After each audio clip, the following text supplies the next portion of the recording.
Competition होत आहे ते पण कोणती अशी मी कुरूप. आता का कुरूप म्हणे काय वाईट आहे का?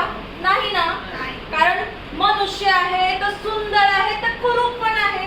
पण त्यातलं अंतर कळतं का तुम्हाला? मी सांगू काय आहे अंतर?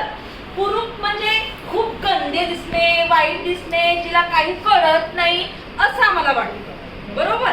आणि सुंदर दिसणे म्हणजे देखणी, तिचं नाक, नक्षा, डोळे सगळं सुंदर, आकार प्रकार सगळं चांगलं, हे सुंदर.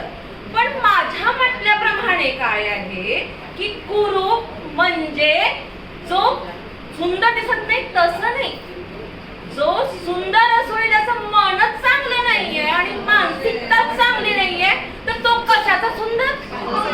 बरोबर. आणि कुरूप असल्यानंतर पण जे मनाने सुंदर आहे आणि त्याची विचारही सुंदर, तो आहे सुंदर. मी जरीही कुरूप असली तरी लोकांना खूप आनंद देते. तुम्ही पहा बरं, सगळे मला पाहून कशी खिल्ली मी जिथूनही जाते ना, सगळे मला वळून पाहतात की कोण आली बाई, कोण आली बाई, कोण आली बाई. आणि मला काही सेन्स नसो तरी मी स्वतःसाठी राणी आहे आणि एक नंबर ऐश्वर्याचा आहे.